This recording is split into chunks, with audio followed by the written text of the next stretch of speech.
Hello everyone, once again very warm welcome to our channel. This is Barkha ma'am, your Aptech Guru. So my dear class 9th students, by finally AI Artificial Intelligence book code 417 की धमाकेदार शुरुआत कर चुके हैं हम आपकी अपनी बरखा ma'am के चैनल पर।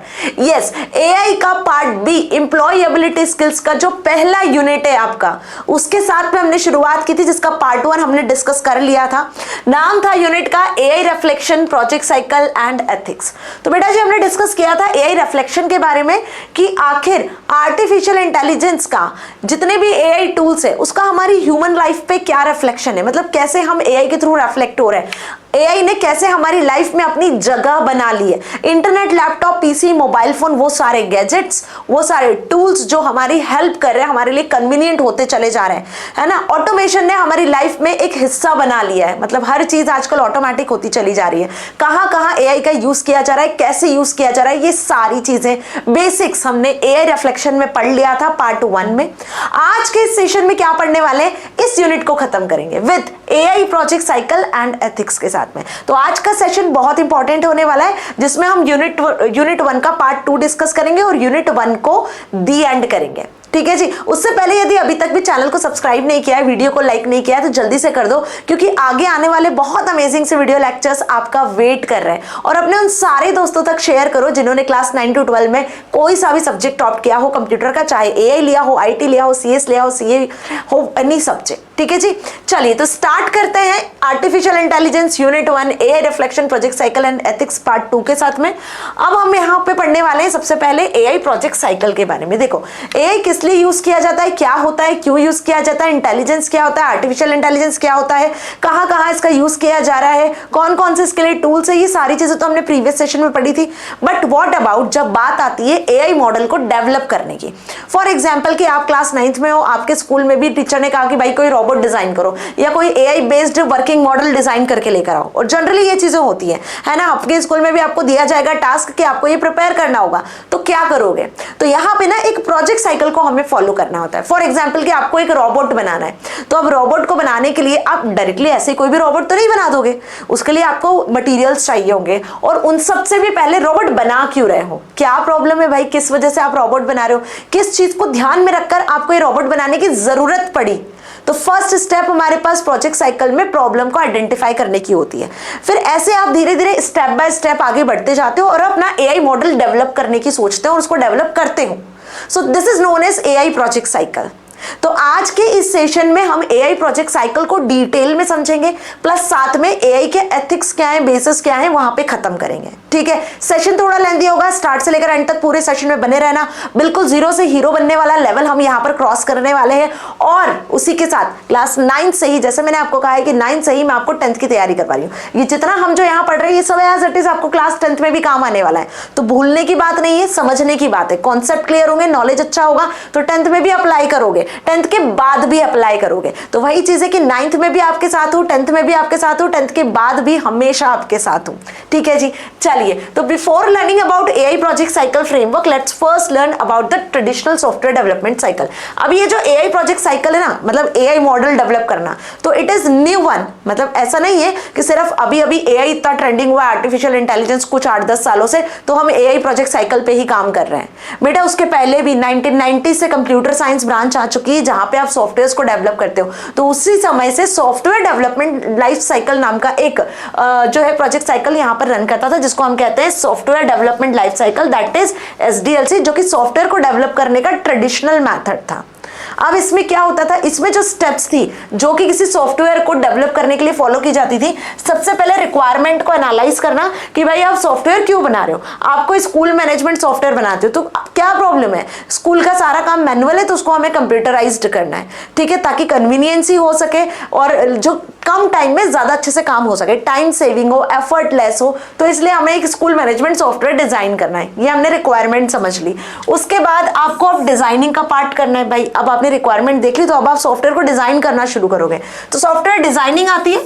फिर सॉफ्टवेयर डिजाइन करने के बाद में, अब आपने सॉफ्टवेयर डिजाइन कर लिया, उसके बाद में उसको इंप्लीमेंट करते हो। ठीक है, कि जो भी आपने प्रॉब्लम्स देखी क्या उसके हिसाब से ये इंप्लीमेंट हो रहा है, उसके लिए बनाया गया है कि नहीं, एक्चुअल में क्या ये हमारी चीज को सेटिस्फाई कर रहा है। तो ये स्टेप्स हम टेस्टिंग में देखते हैं। जब प्रॉपरली सॉफ्टवेयर डिजाइन होकर इंप्लीमेंट हो जाता है तो उसको फिर आप टेस्ट करते हो कि अब ये वाकई में काम कर रहा है कि नहीं, दूसरे यूजर्स को देते हो कि भाई सॉफ्टवेयर को चेक करके बताओ, है ना, अलग अलग यूजर्स के अकॉर्डिंग आप उसको टेस्टिंग करते हो। टेस्ट करने के बाद यदि वो सक्सेसफुली टेस्ट होता है, आपकी रिक्वायरमेंट पे खरा उतरता है, तो हम उसको डिप्लॉयमेंट के लिए यूज कर लेते हैं। मतलब आप वो सॉफ्टवेयर को आप सेल कर सकते हो, लोगों को यूज करने के लिए दे सकते हो, पब्लिकली उसको अवेलेबल कर सकते हो। एक बार यदि सॉफ्टवेयर आपका पब्लिकली अवेलेबल हो गया, लोगों से आपको फीडबैक मिलने लगते हैं, फिर यदि आपको ऐसा लगता है कि सॉफ्टवेयर में कुछ नई चीजें ऐड ऑन करनी है या कुछ रिड्यूस करना है यूजर्स के अकॉर्डिंग, तो ये जो है मेंटेनेंस फिर सॉफ्टवेयर का चलता रहता है। So this is how about system development life cycle, जो एक सॉफ्टवेयर को डेवलप करने के लिए यूज की जाती है। बट ये डिफरेंट है किससे, एआई प्रोजेक्ट साइकिल से। अभी एआई प्रोजेक्ट साइकिल में क्या होता है, यहाँ पे वही सारी स्टेप्स हम फॉलो कर रहे हैं जो कि सॉफ्टवेयर डेवलपमेंट साइकिल को में फॉलो करते हैं। मतलब एआई प्रोजेक्ट साइकिल का बेस सॉफ्टवेयर डेवलपमेंट साइकिल ही है ना, उसी की सारी स्टेप्स जो हम यहाँ एआई प्रोजेक्ट साइकिल में देखने वाले हैं। बट थोड़ा सा नाम बदल गया है और इसका थोड़ा सा काम बदल गया है। व्हाई? क्योंकि एक सॉफ्टवेयर डेवलप करना और एक एआई मॉडल डेवलप करना, there is a difference, little difference between them. Software में आप नॉर्मल ऑटोमेशन को यूज कर सकते हो, बट एआई मॉडल सीखता है, लर्निंग कैपेबिलिटीज उसमें आती है ना जी। तो यहाँ पर एआई प्रोजेक्ट साइकिल में involves several key stages, each building upon previous one to develop। मतलब प्रीवियस स्टेज कंप्लीट होगी तभी नेक्स्ट स्टेप पे आप आओगे। एक सारी स्टेप्स जो है वो एक दूसरे पर डिपेंड करती हैं। Deploy and maintain an AI if system effectively. So what are the steps? These are the main important step. इस टॉपिक को इंपॉर्टेंट टिक कर लो, हाईलाइट कर लो। ये 10th में भी है, 11th में भी है, 12th में भी है।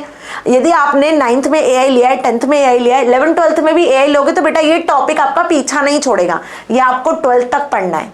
यदि 12th के बाद बीसीए करते हो एआई से या आप बीटेक करते हो एआई से, तो भी ये आपका पीछा नहीं छोड़ेगा। This is very important topic. आज समझ में आ गया तो हमेशा काम आएगा। मेरी बात समझ में आ रही है? चलिए, तो अब बहुत बेसिक लेवल से समझा रही हूं, ध्यान से समझना। कोई भी एआई प्रोजेक्ट को साइकिल को डेवलप करने के लिए, कोई भी आपको रोबोट बनाना है, तो वो रोबोट डिजाइन करने के लिए, अब वो रोबोट कोई सा भी हो सकता है, एक ह्यूमनॉइड रोबोट भी हो सकता है, सर्विस रोबोट भी हो सकता है, मैकेनिकल रोबोट भी हो सकता है, कोई रोबोटिक कार भी हो सकती है। Any type of robot you want to make, तो सबसे पहला काम है आपको प्रॉब्लम स्कोपिंग का। भाई क्या समस्या है, क्या नीड है, किस चीज को ध्यान में रखकर आप ये रोबोट बनाने की तैयारी कर रहे हो, क्यों आपको ये एआई मॉडल बनाना है, क्या प्रॉब्लम है जो फेस की जा रही है, जिसको ओवरकम करने की तैयारी है। समझ में आई बात? तो first problem scoping is there. Problem scoping के बाद आता है डेटा एक्विजिशन। अब आपने प्रॉब्लम स्कोप कर लिया कि जैसे कि सपोज हमें सेल्फ ड्राइविंग कार बनानी है, सपोज लेट सपोज कि कोई रिमोट कार ही आपको डेवलप करनी है, ऑब्स्टेकल अवॉइडिंग कार, छोटी सी एक कार बनानी है। तो आपने ये प्रॉब्लम एनालाइज किया कि मैम जो आप जो कार ड्राइव करते हो तो उसके लिए एक पर्सन चाहिए होता है, ठीक है। तो यहाँ पर हम ऑटोमेशन पर बेस्ड एक कार बनाते हैं जो खुद से डिसीजन ले पाएगी, ऑब्स्टेकल जैसे सामने आएगा तो रुक जाएगी, डायरेक्शन चेंज कर लेगी, है ना। तो आप यहाँ पे ऑटोमेशन के बेस्ड एक प्रोजेक्ट डेवलप करना चाह रहे हो, तो आपने प्रॉब्लम स्कोप कर लिया, ठीक है। अब उसके लिए आपको डेटा कलेक्ट करना होगा। तो डेटा कैसे कलेक्ट करोगे? तो डेटा एक्विजिशन स्टेप के थ्रू हम अलग अलग सोर्सेज से डेटा कलेक्ट करते हैं। अब उस कार को ऑब्स्टेकल्स आगे आ रहे हैं, कैसे उसको इंस्ट्रक्ट कैसे करोगे? तो उसको कुछ ना कुछ आप डेटा प्रोवाइड करोगे, और वो डेटा प्रोवाइड करने के पहले आपको डेटा कलेक्ट करना होगा। इमेजेस वगैरह हो गई आपके, ठीक है, सेंसर्स वगैरह का यूज करोगे, तो ये डेटा एक्विजिशन के थ्रू होगा। फिर उस डेटा को एक्सप्लोर करते हो, मतलब यहाँ पे हम डेटा को विजुअलाइज करते हैं ग्राफ्स में, चार्ट्स में, ठीक है। आफ्टर दैट मॉडलिंग प्रोसेस आती है। तो मॉडलिंग में क्या होता है? डेटा की मॉडलिंग होती है। यहाँ पे हम एक्चुअल में एल्गोरिदम्स का यूज करते हैं और मशीन को सिखा रहे होते हैं कि कैसे मशीन को प्रोसेसिंग करना है। एंड देन एक बार मॉडलिंग तक हम पहुंच जाते हैं, एक बार आपका प्रॉपर एआई मॉडल एल्गोरिदम्स के साथ डिजाइन हो जाता है कंप्लीट, तब हम उसको करते हैं एट लास्ट इवैल्यूएट। इवैल्यूएशन में चेक करते हैं कि जो जो हमने कोड किया, जो हमारी प्रॉब्लम थी, उसके अकॉर्डिंग आपका सॉफ्टवेयर एआई मॉडल डेवलप हुआ है या नहीं हुआ है। तो इवैल्यूएशन की भी अपनी कुछ टेक्निक्स होती हैं, है ना। और उसके लास्ट में फिर सबसे आखिरी स्टेप आती है डिप्लॉयमेंट, जिसमें आप यूजर्स से फीडबैक लेते हो, आपका सॉफ्टवेयर यूज होने लगता है, फिर लास्ट में हम मेंटेनेंस पे आ जाते हैं, ठीक है। So this all are the steps of AI project cycle and hopefully आपको समझ में आ गई है। अब आज के पूरे सेशन में हमें इन सारी स्टेप्स को डिटेल में कवर करना है, ओके। उससे भी पहले समझ लेते हैं कि एआई प्रोजेक्ट साइकिल की जरूरत क्यों पड़ी। Why we need this cycle? So we use an AI project cycle for this important reason. One, structure and organization provides a clear roadmap and systematic approach for planning, executing and managing AI projects, ensuring all steps are followed in a logical sequence. Obvious, कोई एक structure और एक कोई organized AI model यदि आपको develop करना है तो उसके लिए हमें AI प्रोजेक्ट साइकिल की जरूरत पड़ती है। मतलब देखो, कोई भी चीज डिजाइन करना है उसको सिस्टमैटिक वे में करोगे। कोई इवेंट भी आपको ऑर्गेनाइज करना है, सपोज आपके फ्रेंड का बर्थडे, उसको सरप्राइज बर्थडे पार्टी देना चाहते हो, तो ऐसा तो नहीं कि पहले से जाके उसको बता दोगे कि तेरा बर्थडे का प्लानिंग हम कर रहे हैं। It is not like that. आप सारी चीजें प्लान करोगे, पहले से सिस्टमैटिकली एग्जीक्यूट करोगे, उसे पता नहीं चले। ये आपका मेन गोल होगा कि आपके फ्रेंड को पता नहीं चलना चाहिए, बाकी सारी चीजें सब हो रही होगी एक साइड में, है ना। फिर आप प्लानिंग करोगे, आप प्लेस डिसाइड करोगे, उसके भी पहले जो मटेरियल आपके पास में है ऑलरेडी बर्थडे से रिलेटेड, आप वो पहले सर्च करोगे। फिर उसके बाद में जो आपको सामान लेकर आना है उसकी प्लानिंग करोगे, बजट देखोगे, फिर सारी चीजें सर्च करोगे एंड देन एट लास्ट उसको बताओगे। मेरी बात समझ में आई? तो हम यहाँ पे सारी चीजें सिस्टमैटिक, ऑर्गेनाइज और प्लानिंग के साथ में करते हैं। तो कोई भी एआई प्रोजेक्ट साइकिल की जरूरत पड़ती है जब आपको कुछ सिस्टमैटिक, स्ट्रक्चर्ड और ऑर्गेनाइज्ड वे में मॉडल क्रिएट करना होता है। दूसरी चीज हमें जरूरत पड़ती है यहाँ पर efficiency. So optimises resources allocation, time management and task prioritisation throughout the project life cycle, leading to more effective and timely project outcomes. अब जब आप यहाँ पे कोई भी चीज सिस्टमैटिक, ऑर्गेनाइज करते हो तो उसका रिजल्ट कैसा आता है? एफिशिएंट आता है। वो इफेक्टिवली चीज आपकी काम करती है, आपका टाइम मैनेजमेंट प्रॉपर्ली होता है, आपकी सारी चीज प्रॉपर्ली मैनेज होती है। वहीं रिस्क मैनेजमेंट की बात कर लें कि यहाँ पे रिस्क भी आती है। ऐसा नहीं है कि कोई आप काम कर रहे हो तो उसमें रिस्क नहीं होती है, there is also a risk. वही सेम एग्जांपल रहती हूँ कि आपकी फ्रेंड की बर्थडे की सरप्राइज पार्टी आप प्लान कर रहे हो तो क्या उसमें रिस्क नहीं होगी? होगी ना। कोई इवेंट ऑर्गेनाइज कर रहे हो तो क्या उसमें रिस्क नहीं होगी? डेफिनेटली होगी। कोई सॉफ्टवेयर भी डेवलप कर रहे हो तो उसमें भी एक सर्टेन टाइप की रिस्क होती है। तो रिस्क को मैनेज यहाँ आराम से किया जा सकता है क्योंकि हम स्टेप बाय स्टेप मूव कर रहे होते हैं। So facilitates early identification and mitigation of risk related to the data quality, model performance, deployment challenges and ethical consideration. ये सारी रिस्क हम यहाँ पर मैनेज करते हैं। डेटा की क्वालिटी कैसी है, जैसा डेटा होगा वैसा मॉडल होगा। देखो, कोई भी एआई मॉडल किस पर बेस्ड होता है? जैसा डेटा उसको मिलता है। कोई भी मशीन को जैसा डेटा दोगे वैसा काम करेगा। वो कहते हैं ना, हम जैसा करोगे वैसा भरोगे, तो मशीन में भी जैसा डेटा जाएगा मशीन वैसा आउटपुट देगी। बात समझ में आ रही है भाई? जैसा इनपुट होगा वैसा आउटपुट मिलेगा, है ना। Now quality assurance ensures rigorous testing, evaluation and validation of AI models to meet desired performance standards and business requirement, enhancing reliability and usability। जब ये सारी स्टेप्स हैं तो यहाँ पे क्वालिटी को अश्योर किया जाता है, ठीक है। फिर कोई बिजनेस का मॉडल बना रहे हो, चाहे कोई सा भी मॉडल बना रहे हो, और यहाँ पर फिर कंटिन्यूअसली इंप्रूवमेंट होते रहते हैं। जब एक स्टेप बाय स्टेप किसी भी चीज को फॉलो किया जाता है तो उसमें इंप्रूवमेंट ऑटोमेटिकली होता है। It supports iterative development of enhancement of AI solution based on feedback, new data insight and evolving business needs, fostering innovations and adoption over time। आज आपने कोई एक AI मॉडल बनाया, पता चला एक हफ्ते बाद, 2 महीने बाद कोई नई टेक्नोलॉजी आ गई या कोई नया फीचर आ गया, तो आप क्या चाहोगे कि भाई हमारे AI मॉडल में ये नया फीचर भी ऐड हमें करना है ना जी? चाहोगे कि नहीं? तो आप क्या करोगे? अपने AI मॉडल को टाइम के साथ में बदलते चले जाओगे, इसमें नए नए फीचर्स को ऐड करते जाओगे। सो this is continuous improvement. Okay, now modularity means encourage the design of AI solution in modular fashion, allowing components to be developed, tested and integrated independently, promoting flexibility and scalability in project development। वही जहां भी project आपका जाता है, AI model जिस भी जगह use हो रहा है, तो वहां पे जो भी चीजें उन्हें इसेंशियल चाहिए, जो नए मेंटेनेंस के साथ में उन्हें सॉफ्टवेयर चाहिए, आप वो सारी चीजें उसमें करके दोगे, ठीक है।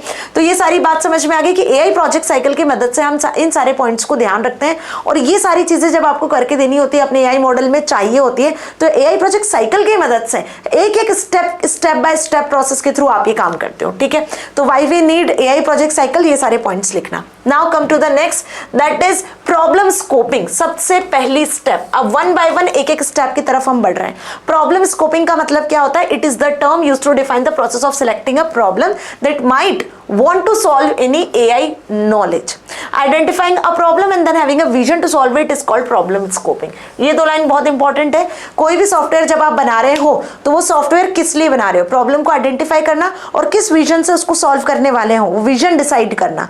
This is known as problem scoping. Problem को आइडेंटिफाई किया, अब इस प्रॉब्लम को स्कोप कर रहे हो आप, मतलब इस प्रॉब्लम को सॉल्व करने के लिए ट्राई कर रहे हो कि कितने दिन में, कितने समय में, किन किन स्टेप्स में इसको आप सॉल्व कर दोगे। क्लियर हुआ? तो अब यहाँ पे प्रॉब्लम किन से रिलेटेड हो सकती है? इन्वायरमेंट से रिलेटेड हो सकती है, ट्रैवल टूरिज्म से रिलेटेड हो सकती है, एंटरटेनमेंट से रिलेटेड हो सकती है, एजुकेशन से रिलेटेड हो सकती है, cyber security, women safety, social welfare, security, digital literacy, agriculture, research, health, infrastructure, transport, traffic, disability, ये सब हम पढ़ चुके हैं ऑलरेडी।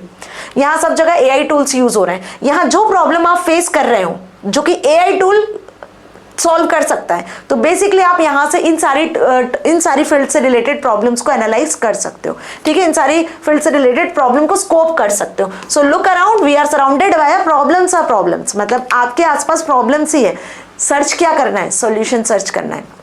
ठीक है ना, ऐसा तो कोई इंसान नहीं है जिसके पास में प्रॉब्लम नहीं होती है, सभी के पास प्रॉब्लम्स होती है, बस हमें सर्च क्या करना होता है? अपने प्रॉब्लम्स के सॉल्यूशंस को। जैसे मैथ्स के हर एक क्वेश्चन, हर एक प्रॉब्लम, मैथ्स क्या सिखाता है कि मैथ में हर एक क्वेश्चन का, हर एक प्रॉब्लम का सॉल्यूशन होता है। ऐसा कोई क्वेश्चन मैथ्स में नहीं बना जिसका कोई सॉल्यूशन नहीं होता। तो बेटा हमारी लाइफ भी फुल ऑफ प्रॉब्लम्स है।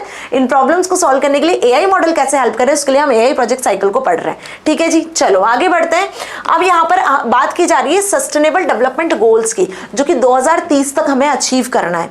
अभी सस्टेनेबल डेवलपमेंट 17 गोल्स है जो कि गवर्नमेंट के थ्रू डिसाइड किए गए हैं। अब वो 17 गोल्स क्या है? नो पॉवर्टी, जीरो हंगर, है ना, और यहाँ पर आप देखो quality education, gender inequality, clean water sanitization, reduced inequalities. ठीक है, ये सारे पूरे 17 गोल्स हैं। Pure air, water sanitization, everything, कि 2030 तक हमें इन सारी चीजों को अचीव करना है।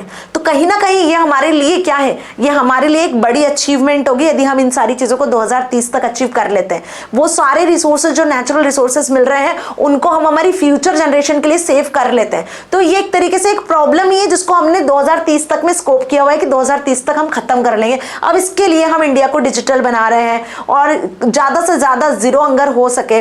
ठीक है, मतलब ऐसा ना हो कि इनइक्वालिटीज हो रही है तो इनइक्वालिटीज को रिमूव किया जा रहा है, और इसके लिए गवर्नमेंट भी बहुत सारे स्टेप्स ले रही है। तो ऐसे प्रॉब्लम्स को हमें स्कोप करना चाहिए जो कि हम एआई मॉडल के थ्रू क्या कर सकते हैं? दूर कर सकते हैं। अब प्रॉब्लम स्कोपिंग का एक एग्जाम्पल यहाँ पे लिया हुआ है। इस एग्जाम्पल से आपको काफी सारी चीजें क्लियर होंगी। वैसे तो एग्जांपल्स में देती चल रही है तो आपको चीजें समझ रही है। इन हाईवे कंस्ट्रक्शन, एक हाईवे को कंस्ट्रक्ट किया जाता है, देयर आर डिफरेंट इश्यूज। अभी मैंने क्या कहा? कोई भी चीज में प्रॉब्लम नहीं हो ऐसा होता ही नहीं है। आप पढ़ने भी बैठोगे तो आपको पहले सबसे पहले प्रॉब्लम्स दिखेगी। हो सकता है कि आपके घर में लाइट्स नहीं हो, लाइट है तो हो सकता है कि आपका मन नहीं हो, और मन है तो हो सकता है आपका सीटिंग कंफर्टेबल नहीं हो सकता है आपके पास में बुक नहीं हो सकता है आपके पास में इंटरनेट कनेक्शन नहीं हो। तो there is a lot of problems ना, अंडरस्टूड। तो यहाँ पे जब एक हाईवे को कंस्ट्रक्ट किया जाता है तो there is a different issues regarding with land acquisition, land quality कैसी है, डिफॉरेस्टेशन करना पड़ेगा क्या, रॉ मटेरियल्स अवेलेबल है या नहीं है, टोल कनेक्शन से रिलेटेड, ऐसे बहुत सारी प्रॉब्लम्स हैं जो कि एक हाईवे कंस्ट्रक्शन में फेस की जाती है। So although these issues are different but are part of the same activity of highway construction. अब ये जितने भी इश्यूज मैंने बताए, लैंड क्वालिटी, डिफॉरेस्टेशन, ये अपने आप में डिफरेंट है कि नहीं? डिफरेंट है, लेकिन ये रिलेटेड किससे है? हमारी एक प्रॉब्लम से रिलेटेड है। Now in problem scoping we take up one issue at a time. At a time आप सिर्फ एक इशू लोगे and elaborate it for better understanding. जैसे फॉर एग्जाम्पल यहाँ लिखा हुआ है हाईवे कंस्ट्रक्ट करना है आपको, ये आपका थीम हो गया, ये आपका मेन थीम है। अब इसमें आपने एक टॉपिक पर, एक प्रॉब्लम पे फोकस किया, दैट इज लैंड एक्विजिशन। ठीक है, अब लैंड एक्विजिशन में क्या क्या देखोगे आप? लैंड की क्वालिटी कैसी है, डिफॉरेस्टेशन करना पड़ेगा या नहीं करना पड़ेगा, है ना, लैंड जहां पर आपको हाईवे बनाना है, ओके, कंपेंसेशन देना पड़ेगा लोगों को यदि हटाओगे आप वहां से तो, ठीक है, रॉ मटेरियल्स कितना लगेगा और टोल कलेक्शन क्या है वहां पे होने वाला है। ठीक है, तो ये आपने एक टॉपिक लिया, एक प्रॉब्लम लिया, उससे रिलेटेड जो प्रॉब्लम से इश्यूज है उसको फोकस किया, राइट। तो ऐसे प्रॉब्लम्स हमें देखने होते हैं। अब इन प्रॉब्लम्स को आइडेंटिफाई कैसे किया जाता है? तो स्टेक होल्डर्स के थ्रू आप आइडेंटिफाई करते हो, मतलब कुछ ऐसे स्टेक होल्डर्स होते हैं जो इस प्रॉब्लम से रिलेटेड होते हैं। अब ये स्टेक होल्डर्स होते क्या है? तो ध्यान से समझो, स्टेक होल्डर्स आर इंडिविजुअल्स और ग्रुप, मतलब कोई एक इंडिविजुअल पर्सन भी हो सकता है या ग्रुप ऑफ पर्सन हो सकते हैं who have an interest in the project और अफेक्टेड बाय इट्स आउटकम, जो कि इन एआई प्रोजेक्ट्स में इंटरेस्ट लेते हैं और इसका जो भी आउटकम निकलता है उससे इनको अफेक्ट होता है। अब ये कोई भी पर्सन हो सकते हैं, ठीक है, मतलब इनका स्टेक होल्डर्स का जो होता है एक वैल्यूएबल विजन होता है, और ये आपके प्रोजेक्ट को सपोर्ट करते हैं और इसके फीडबैक से अफेक्ट भी होते हैं। ठीक है जी, समझ में? अगर सही फीडबैक है तो ऑब्वियस सी बात है वो सपोर्टिव होगा, नहीं है तो फिर चेंज किया जा सकता है। मेरी बात समझ में आ रही है? तो स्टेक होल्डर्स क्या हो गए? HR डिपार्टमेंट के पर्सन हो सकते हैं, कुछ मैनेजमेंट से रिलेटेड हो सकते हैं, IT डिपार्टमेंट हो सकता है, कुछ एंड यूजर्स भी हो सकते हैं और डेटा प्रोवाइडर्स भी हो सकते हैं। तो this all are the end users और we can say stakeholders. The work for HR department become easy as AI system will automatically remove the resumes that are not related to the job position. देखो अब HR department की जो problem है वो क्या problem, हम ये मान ले कि HR डिपार्टमेंट की एक ये प्रॉब्लम है कि भाई दिन भर में इतने मेल्स आते हैं कि जॉब पोजीशन से रिलेटेड मेल्स भी होते हैं, कुछ अनरिलेटेड भी होते हैं। तो क्यों ना एक ऐसा AI टूल बनाया जाए जो जॉब पोजीशन से रिलेटेड मेल नहीं होंगे उसको एलिमिनेट कर दे automatically. So this is a problem. तो यहाँ पे स्टेक होल्डर्स क्या हो जाएंगे? HR डिपार्टमेंट के जितने भी पर्सन होंगे। ठीक है, मैनेजमेंट से रिलेटेड, बिजनेस से रिलेटेड ले लेते हैं। तो AI सिस्टम आपने एक ऐसा बना लिया that will reduce the cost of company and decrease total number of employees required. ठीक है, जो कंपनी की कॉस्ट को रिड्यूस करे और उतने ही एम्प्लॉय को रखे जितने जरूरत है। IT डिपार्टमेंट की बात करें तो AI system will require a large amount of data to perform a task better. IT department मतलब इंफॉर्मेशन टेक्नोलॉजी डिपार्टमेंट, वहां आप उतने AI टूल्स को यूज करो जिससे कि आपका डेटा का परफॉर्मेंस बहुत बढ़िया हो सके। एंड यूजर्स, आप हम जैसे जितने यूजर्स हैं वो सभी एंड यूजर्स कहलाते हैं जो कि AI बेस्ड सॉल्यूशंस का यूज कर रहे होते हैं। अपनी भी अलग अलग प्रॉब्लम्स होती है ना जिसको आइडेंटिफाई किया जा सकता है। कुछ डेटा प्रोवाइडर्स कंपनीज होती हैं जो कि बेसिकली AI मॉडल को ट्रेन करती है, AI मॉडल बनाती है, उसको टेस्ट करती है। तो this all are the categories in stakeholders. अब दूसरी जो इंपॉर्टेंट बात आती है जो यहां पूछी जाती है प्रॉब्लम स्कोपिंग में, हमेशा ध्यान रखना प्रॉब्लम स्कोपिंग में 4 Ws होते हैं, 4 Ws होते हैं जो कि प्रॉब्लम कैनवास की कैटेगरी में रखे जाते हैं। ठीक है, this is very important, tick mark कर लो। अगेन आई एम रिपीटिंग, ये हमेशा से आता है क्वेश्चन। अब ये 4W होता क्या है? To understand step by step how problem scoping is done. ये प्रॉब्लम स्कोपिंग की 4 स्टेप्स होती है जिसमें 4Ws को आइडेंटिफाई करना जरूरी होता है।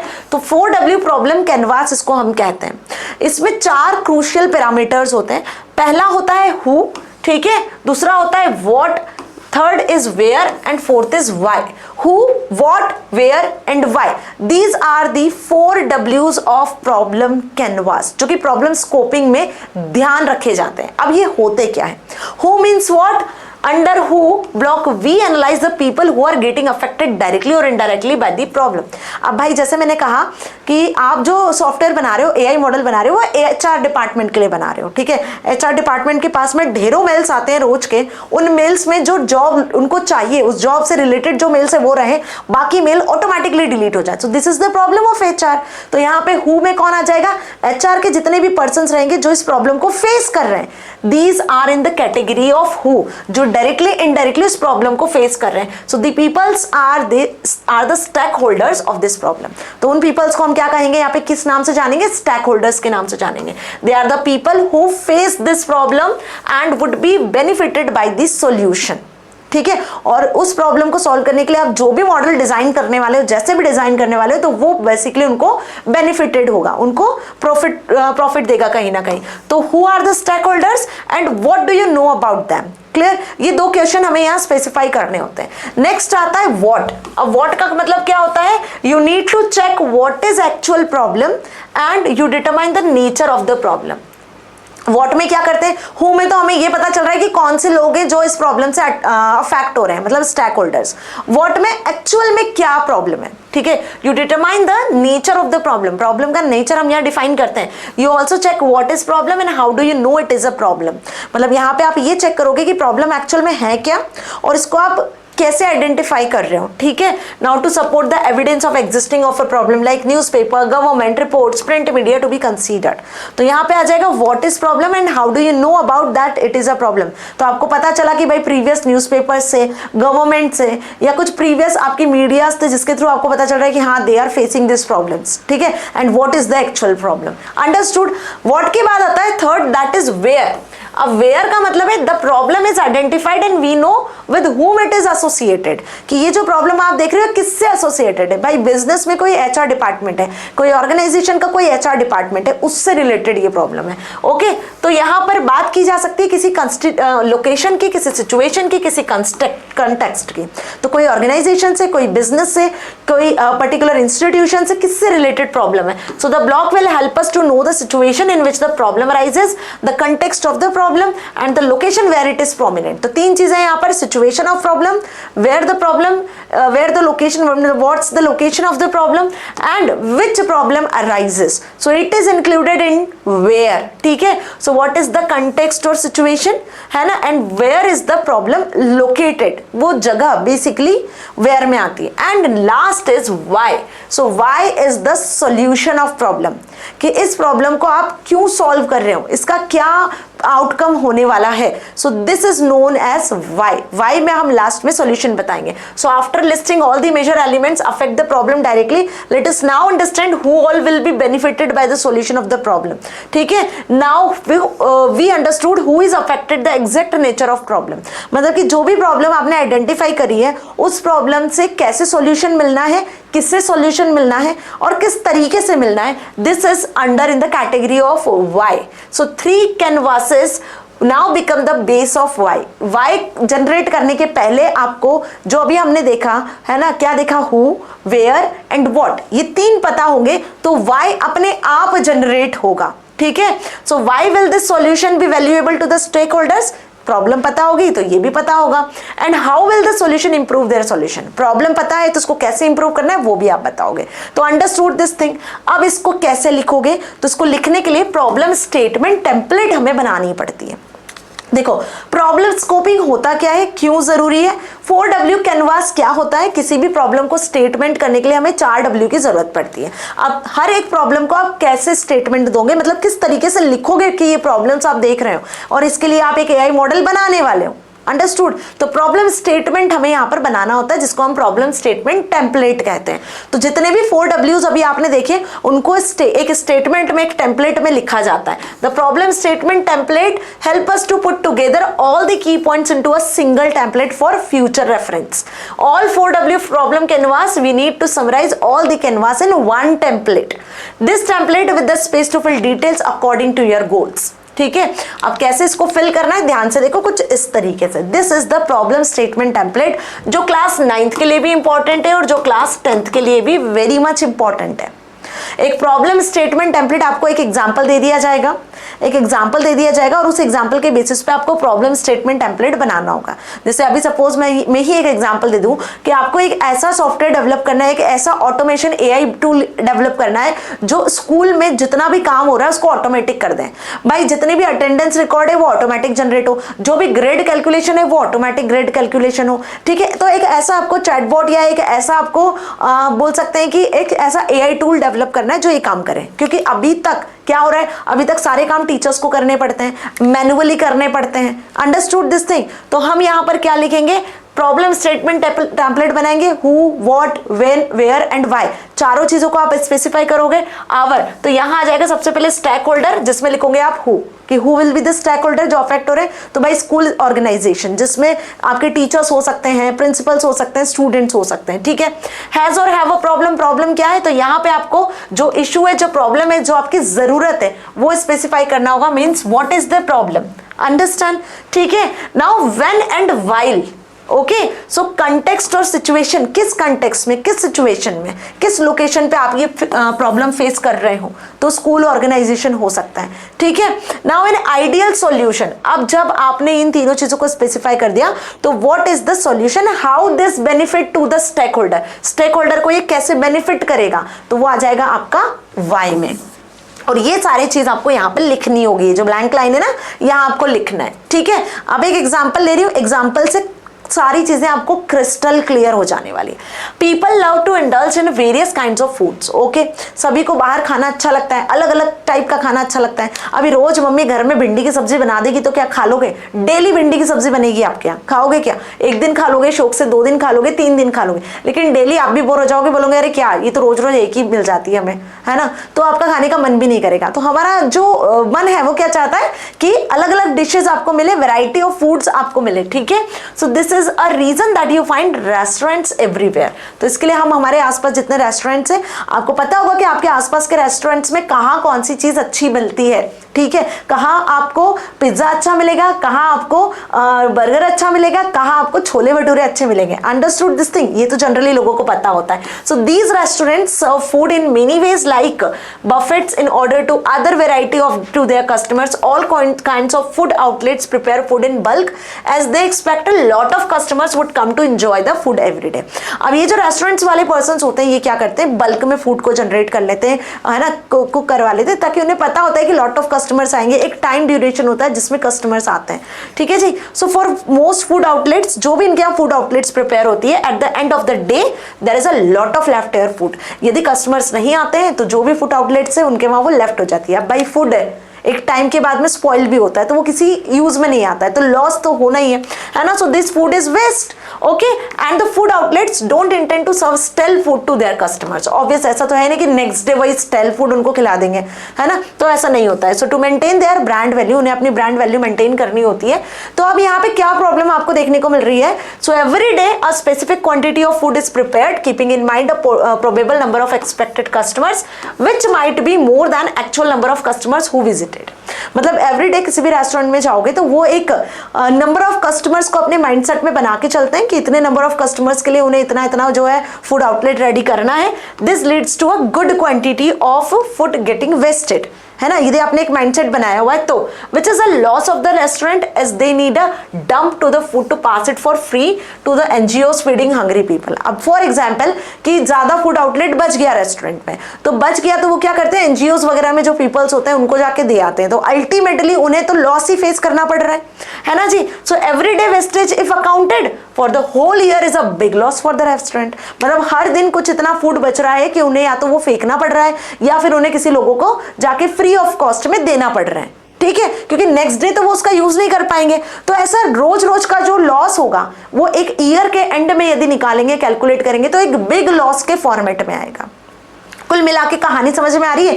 क्या ये जो प्रॉब्लम है कहना चाह रहा है? अब इस प्रॉब्लम को इतना डिटेल में क्यों पढ़ रहे हैं? क्योंकि इसका हमें प्रॉब्लम स्कोपिंग बनाना है। So now we have understood the scenario well. अब ये सिनेरियो अच्छे से समझ में आ गया है और ये चीज जनरली देखी जाती है। किसी भी रेस्टोरेंट में जाओगे तो वहां नेचुरली ये चीज देखी जाती है। So let us take a deeper look into the problem to find out more about various factors around it and let us fill the 4W problem canvas. मतलब 4W प्रॉब्लम स्टेटमेंट अब हम यहाँ बनाने वाले हैं। तो देखो यहाँ पे आ चुका है अब 4W प्रॉब्लम स्टेटमेंट, जो अभी हमने प्रॉब्लम देखी। अब आप सोच रहे हो कि मैम ये क्यों पढ़ रहे हैं हम? तो बेटा जी यही क्वेश्चंस एग्जाम में आएंगे। एआई जो है वो रियल लाइफ प्रॉब्लम्स को सॉल्व करने के लिए बनाया गया है। आपको एग्जाम में कैसी भी रियल लाइफ प्रॉब्लम दे दी जाएगी और बोला जाएगा कि इसके 4W प्रॉब्लम कैनवास बनाओ, क्योंकि कोई भी एआई मॉडल की कहानी शुरू होती है प्रॉब्लम स्कोपिंग से कि आखिर क्या प्रॉब्लम है जिसको स्कोप किया जा सकता है, जिसको सॉल्व किया जा सकता है। Understood this thing? तो सबसे पहले तो हु की बात करें तो यहाँ पे who are the stakeholders and what do we know about them. तो ऑब्वियस सी बात है कि जो रेस्टोरेंट ऑफरिंग जो बफेट्स ऑफर कर रहे हैं वो है स्टेक होल्डर्स। जो वहां पे काम करने वाले शेफ्स हैं वो स्टेक होल्डर्स हैं। जो कि फूड को कुक कर रहे हैं बल्क में, है ना, जो कस्टमर्स के लिए फूड कुक कर रहे हैं वो है। They estimate the number of customers that would walk into their restaurant every day. जो ये एस्टिमेशन लगाते हैं कि number of customers every day उनके रेस्टोरेंट्स में कितने आने वाले हैं, तो वो सारे क्या हो गए, स्टेक होल्डर्स हो गए। और उनके बारे में कैसे जान रहे हो आप? तो ये हमने यहाँ पे लिखा। सो this all 4 points you understand very well. चलो आगे बढ़ते हैं। जब हु आइडेंटिफाई हो गया तो अब आ जाते हैं हम कहां पर, व्हाट पर। व्हाट में ये बताना है कि भाई what is problem. What is problem? So quite large amount of food is left over every day unconsumed at the restaurant. Restaurant में यदि जो लोग आते हैं ठीक है, बाकी नहीं आते तो काफ़ी ज़्यादा जो फूड है वो लेफ्ट हो जाता है, जिसके चक्कर में आप जो स्पेल्ड फूड है उसको तो यूज़ नहीं कर सकते हो, तो फूड वेस्ट हो रहा है। Restaurant have bear everyday loss, restaurant को हर दिन लॉस बियर करना पड़ रहा है अनकंज्यूम्ड फूड के लिए। Now how do you know it is a problem, अब आपने कैसे इसको पता किया कि भाई ये प्रॉब्लम है, तो प्रॉब्लम कैसे है, restaurant surveys has shown restaurant face this problem for food shortage. Restaurant ने जो सर्वे होता है, जो हर दिन का आप कंपैरिजन कर रहे हो, उससे आपको ये समझ में आ रहा है कि आपको फूड की शॉर्टेज हो रही है, ठीक है, क्योंकि lot of food got wasted, ठीक है। तो ये चीज समझ में आ गई, आपको हु समझ में आ गया, आपको व्हाट समझ में आ गया। आगे बढ़ते हैं, वेयर, ये प्रॉब्लम कहाँ देखने को मिल रही है, तो भाई ये प्रॉब्लम आप देख रहे हो किसी रेस्टोरेंट की बफेट फूड स्टॉल पर, ठीक है। What is the context situation, अब वेयर में हमें कंटेक्स्ट सिचुएशन और लोकेशन के बारे में बात बतानी होती है। So at the end of the day no further food consumption is possible, clear. Now why में लिखेंगे अब हम इसका solution, that what will be the key value for the stakeholders. तो अब स्टेक होल्डर्स के लिए की वैल्यू क्या होना चाहिए, ये कि if the restaurant had proper estimate, यदि शेफ्स जो है वहां के जो रेस्टोरेंट्स के ऑनर है, यदि वो प्रॉपर एस्टिमेशन के साथ में काम करें, उतनी ही क्वांटिटी में फूड बनाएं जितना कस्टमर्स के लिए जरूरी है, तो यहाँ पर फूड कम जो है फूड कम वेस्ट होगा, है ना, तो आपका जो फूड वेस्टेज है वो रिड्यूस हो जाएगा। दूसरा, हाउ वुड इट इंप्रूव, अब इस सिचुएशन को इंप्रूव कैसे करोगे, तो लेस और no food will be left unconsumed and losses due to unconsumed food will reduce considerably. तो यहाँ पे आपको उतना ही फूड बनाना है जितना जरूरत हो, जब बनाना है जब कस्टमर्स अवेलेबल हो, ठीक है जी। तो मतलब ऐसे कुछ स्ट्रेटेजी आपको यहाँ पे फॉलो करनी होगी, राइट। तो ये हो गया आपका प्रॉब्लम स्टेटमेंट, जिसमें आपने who, what, where and why को स्पेसिफाई कर दिया। अब कोई सी भी प्रॉब्लम आपको एग्जाम में दे दी जाएगी, आएगी 100% इक्वेशन इसका आएगा, तो उसका हु, व्हाट, वेयर, वाई लिख कर आ जाओगे। अब इसको प्रॉब्लम स्टेटमेंट टेम्पलेट में कैसे कन्वर्ट करोगे, तो प्रॉब्लम स्टेटमेंट टेम्पलेट में पहले स्टेक होल्डर्स कौन है वो बताओगे, तो स्टेक होल्डर्स रेस्टोरेंट ऑनर्स है, who, restaurant honours. Have a problem? Yes. What is the problem? तो what is the problem? Loss due to food wastage. In short, in conclusion में आपको लिखना है। अब ये जो प्रॉब्लम है वो कहाँ देखी जा रही है ना, किस कंटेक्स्ट, किस सिचुएशन में देख रहे हो, the food is left unconsumed due to improper estimation. This is the context, this is the situation, ठीक है।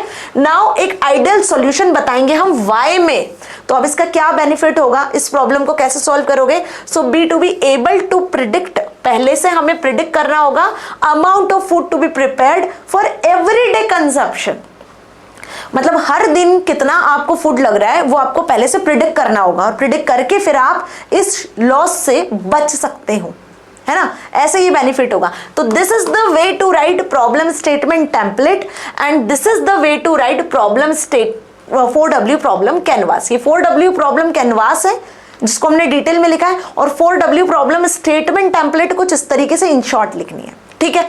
तो अच्छे से क्लियर हो गया, एक डिटेल एग्जांपल के साथ में मैंने आपको समझा दिया। तो ये हमारा पहला स्टेप यहाँ कंप्लीट होता है, दैट इज प्रॉब्लम स्कोपिंग।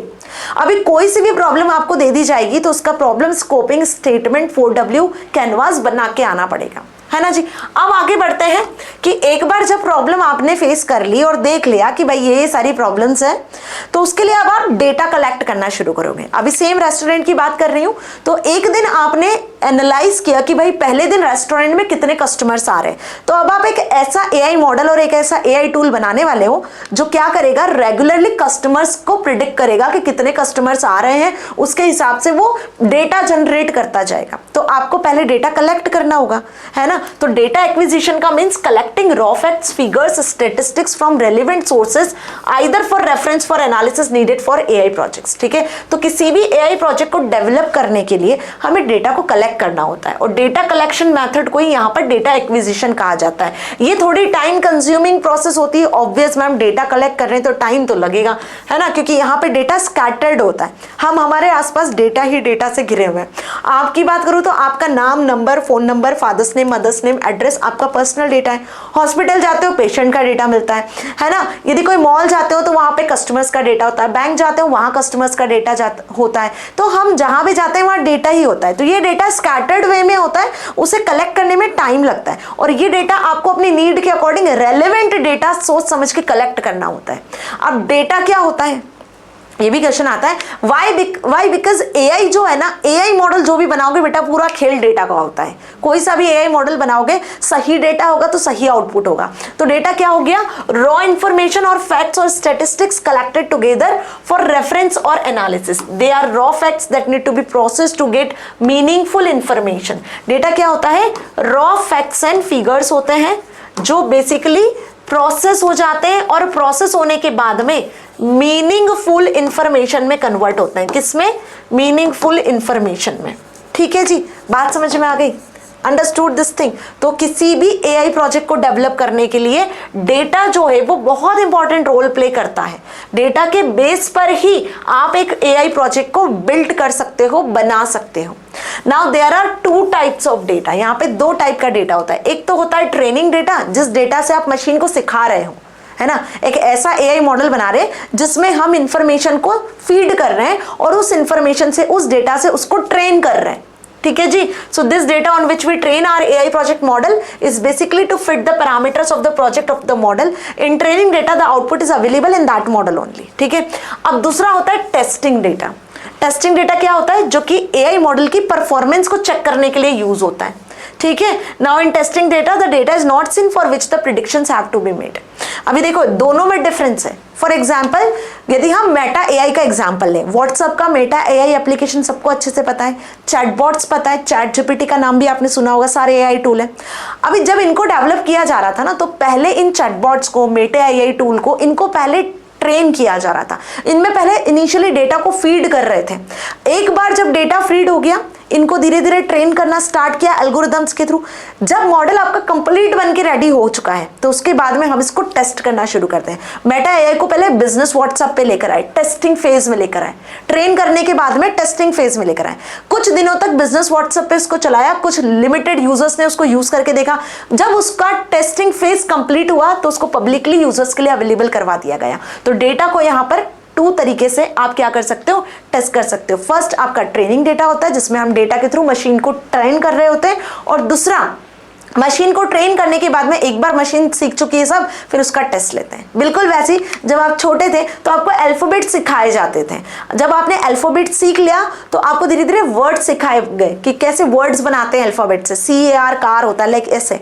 जब धीरे धीरे आपने वर्ड्स बनाना सीखा तो फिर आपको सेंटेंसेस बनाना सिखाया गया कि इन वर्ड्स को मिलाकर सेंटेंस कैसे बनाते हैं। आज आप 9th क्लास में हो और आज आप इन सेंटेंसेस को मिलाकर एक पैराग्राफ लिख सकते हो, एक आंसर फॉर्म कर सकते हो। ये कैपेबिलिटी आप में आ चुकी है। तो आपने क्या किया ना, आपने पहले डेटा से चीजें सीखी, खुद को ट्रेन किया, और फिर आज आप एग्जाम में बैठ के उस डेटा से टेस्ट दे पा रहे हो, जिसके बेसिस पे आपका इवैल्यूएशन होता है।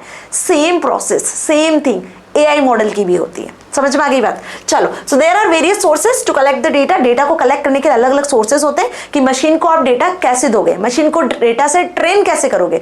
तो बेटा जी वहां पे हमें सर्विस के थ्रू डेटा कलेक्ट कर सकते हो। सपोज कि आपको क्या करना है, हमारे रेस्टोरेंट में डेली कितने कस्टमर्स आते हैं, तो आपके रेस्टोरेंट के आसपास जितना एरिया है वहां से सर्वे कलेक्ट करके लेकर आ जाओ। ठीक है, और सर्वे में आप हर एक घर में जाके उनके जो लोग, जितने भी लोग हैं उन घर में कितने बच्चे हैं, कितने मेल है, कितने फीमेल है, उनकी फेवरेट डिशेस क्या क्या है, इस तरीके से आपने डेटा कलेक्ट किया। इस तरीके से आपने सर्वे के थ्रू डेटा कलेक्ट किया।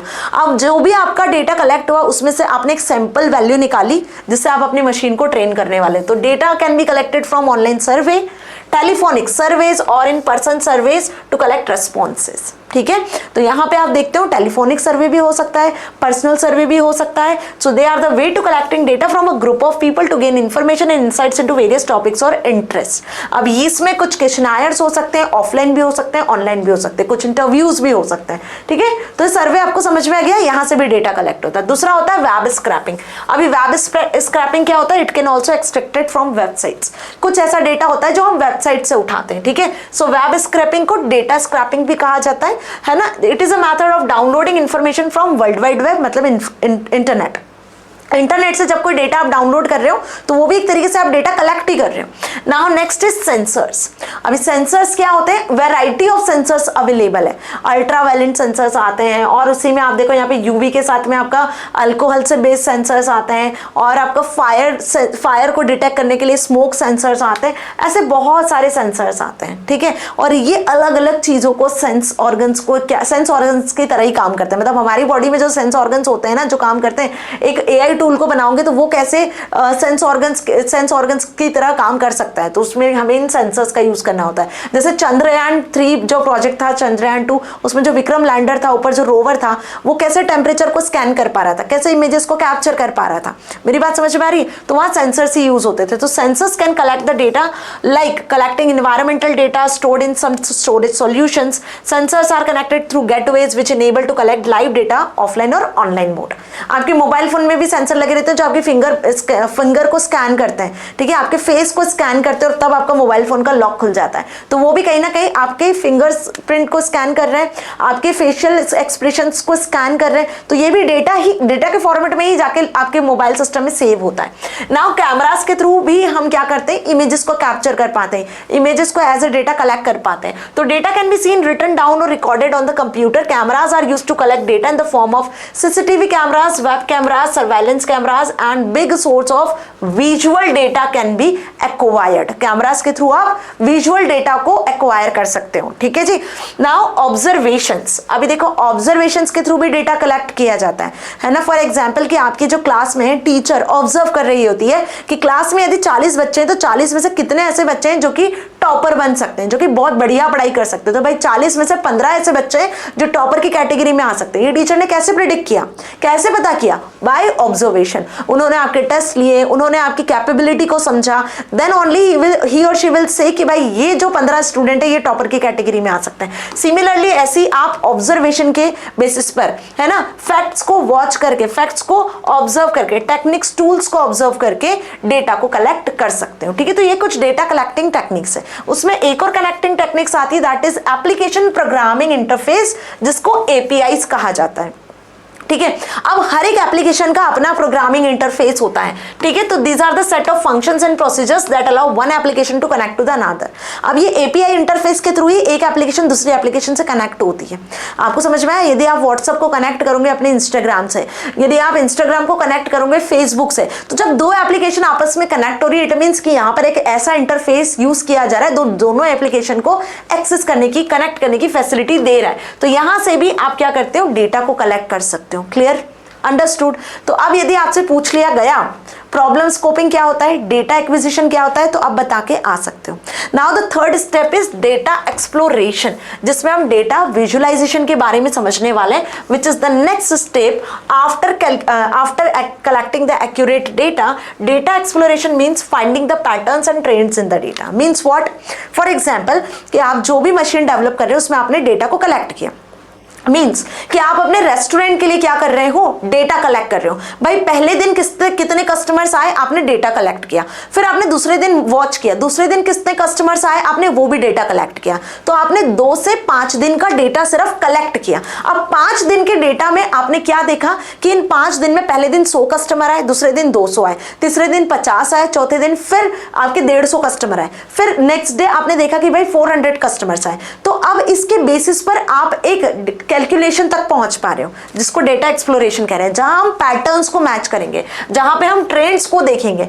This is known as data exploration. This is the third stage in AI project cycle and the initial step in data analysis, where we collected the data. जहां पे जो आपने डेटा कलेक्ट किया हुआ है ना, उसको एनालाइज करोगे, और एनालाइज करने के बाद में आप एक कंक्लूजन तक पहुंचोगे, आप एक डेटा सेट रेडी कर लोगे। अब हमने जो ये 5 दिन में कितने कस्टमर्स रेस्टोरेंट में आ रहे हैं उस डेटा को कलेक्ट किया।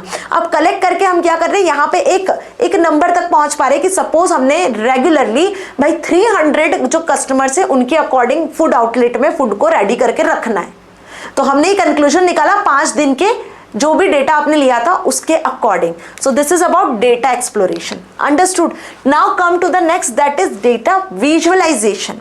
अब आपने जो ये डेटा कलेक्ट किया है इसको आप विजुअलाइज कर सकते हो, इसको आप रिप्रेजेंट कर सकते हो, वो भी ग्राफिकली। डेटा विजुअलाइजेशन में हम डेटा को ग्राफिकली रिप्रेजेंट कर सकते हैं, जहां पे आपको चार्ट्स, ग्राफ्स, जो भी टूल आपको अच्छा लगता है उस टूल में आप इजी वे में ट्रेंड्स और पैटर्न्स के अकॉर्डिंग रिप्रेजेंट कर सकते हो। So data visualisation can be done through the combination of automated tools and manual methods. It encompasses all the visual representation, जिसके थ्रू आप एक बेटर डिसीजन तक पहुंच सकते हो।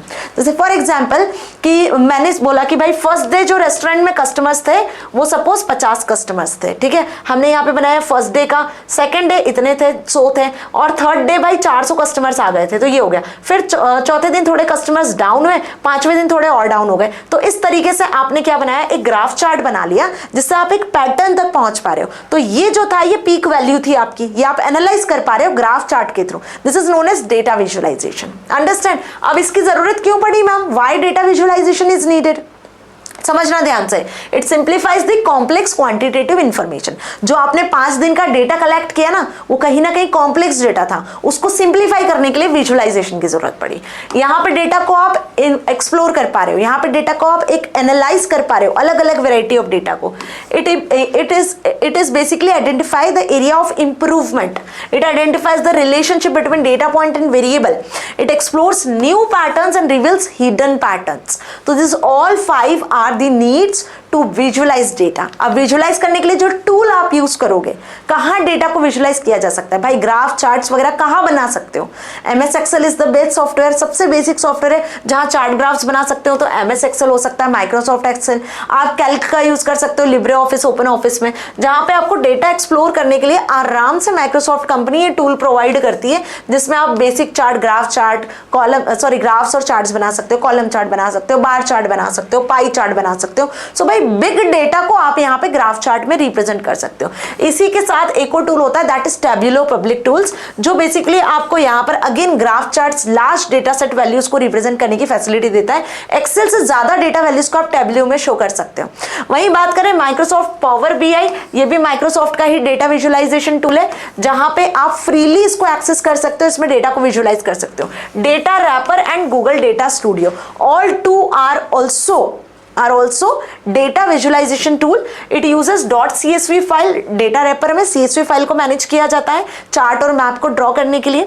गूगल मार्केटिंग प्लेटफॉर्म की यदि बात की जाए तो यहाँ पे हम गूगल डेटा स्टूडियो का यूज करते हैं। तो these all are the tools। ये क्वेश्चन एग्जाम में आता है कि डेटा विजुअलाइजेशन के कौन कौन से टूल्स होते हैं। तो डेटा विजुअलाइजेशन में हम डेटा को क्या करते हैं, मैनुअली या ऑटोमेटिकली एनालाइज कर सकते हैं, जिसमें ये सारे टूल्स का यूज किया जाता है। Now next is after visualisation exploration, modelling is the next step. अब मॉडलिंग में क्या करते हैं मैम, डेटा कलेक्ट कर लिया, प्रॉब्लम आइडेंटिफाई कर ली, डेटा को एनालाइज भी कर लिया। अब आखिरी में बारी आती है AI मॉडल डिजाइन करने की। ठीक है, रेस्टोरेंट के लिए आपको AI मॉडल बनाना है जो प्रिडिक्ट करके बताएगा कि कितने कस्टमर आना है, उसके लिए कितना आपको फूड बनाना है। ठीक है, AI मॉडल आप डिजाइन कर रहे हो, तो भाई AI मॉडल के लिए डेटा कलेक्ट कर लिया। डेटा कलेक्ट करने के बाद आप एक पर्टिकुलर वैल्यू तक पहुंच चुके हो। अब आपको एक्चुअल में इसके लिए कोड करना है, जो AI मॉडल इस डेटा के बेसिस पे प्रिडिक्ट कर लेगा हर दिन कि हर दिन आपको कितना फूड आउटलेट रेडी करना है।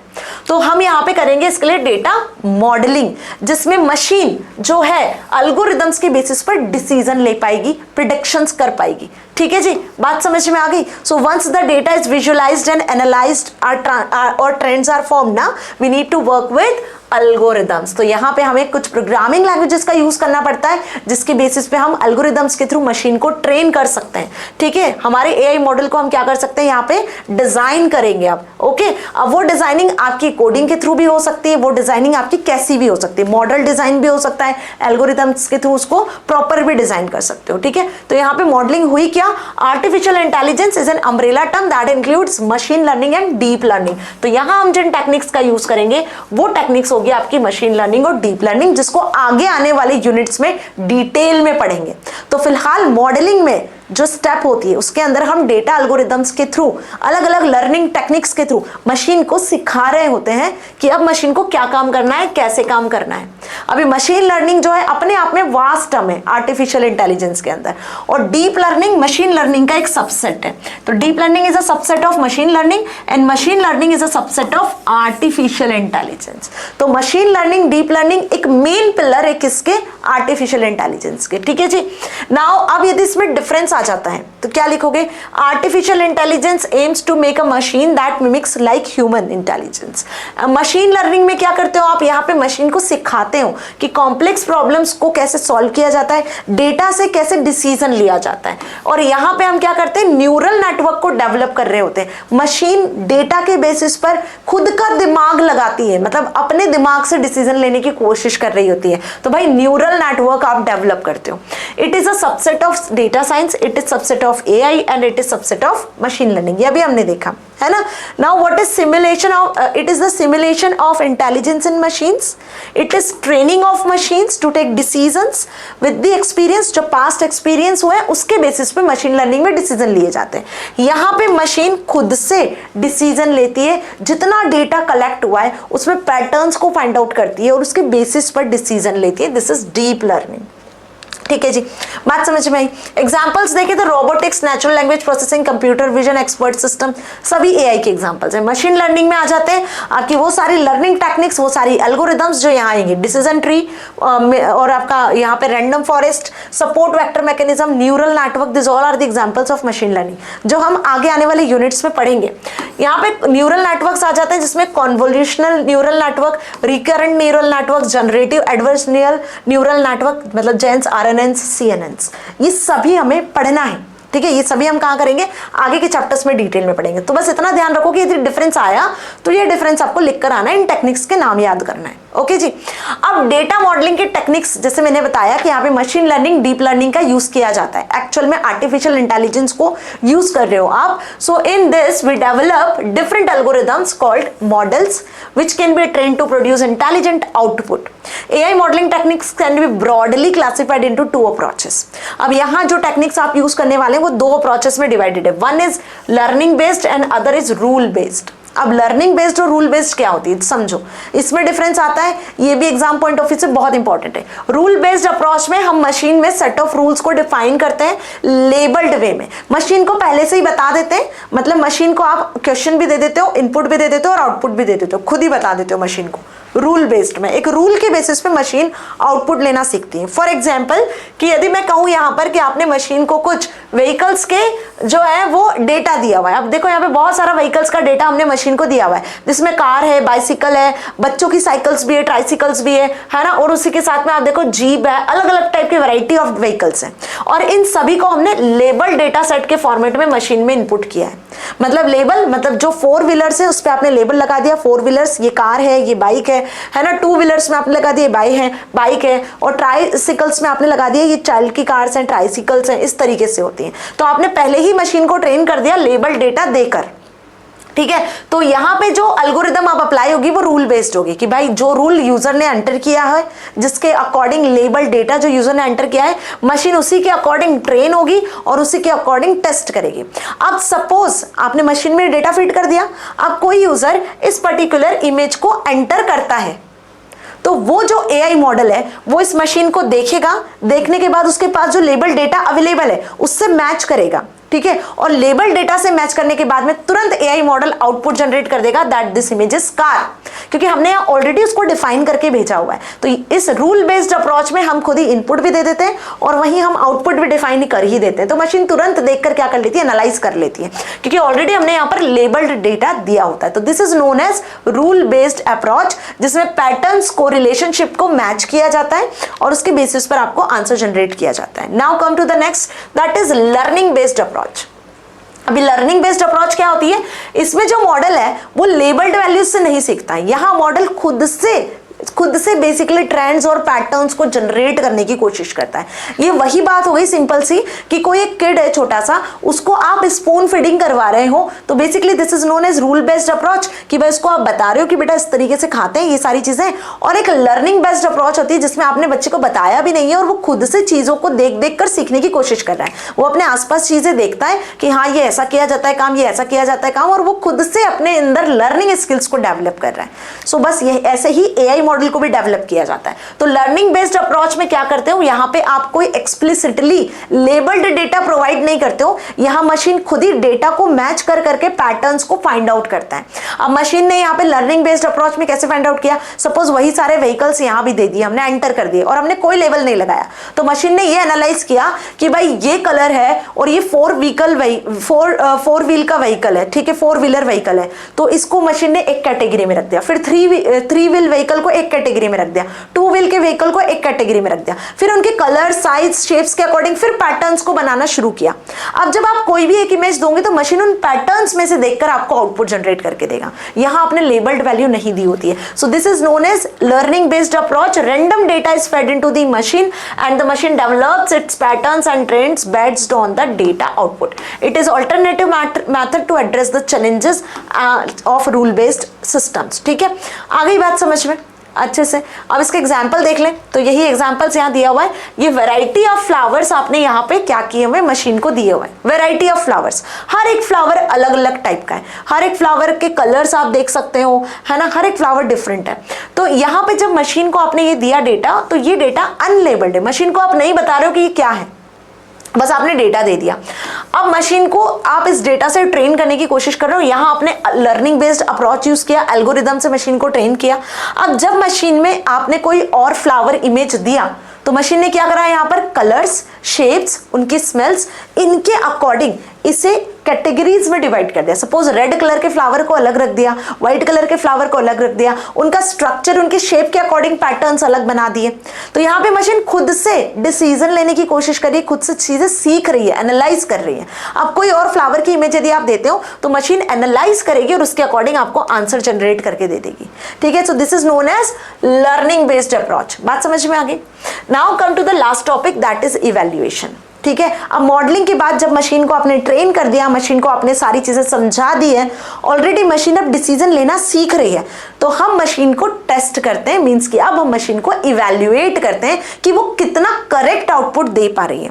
ठीक है जी, बिल्कुल वैसे जैसे आपको 8th क्लास में इवैल्यूएट किया गया था और इवैल्यूएट करने के बाद में आपके परसेंटेज निकाले गए थे कि भाई आप इस परसेंटेज से इवैल्यूएट हुए हो तो अब आप 9th में प्रमोट हो चुके हो।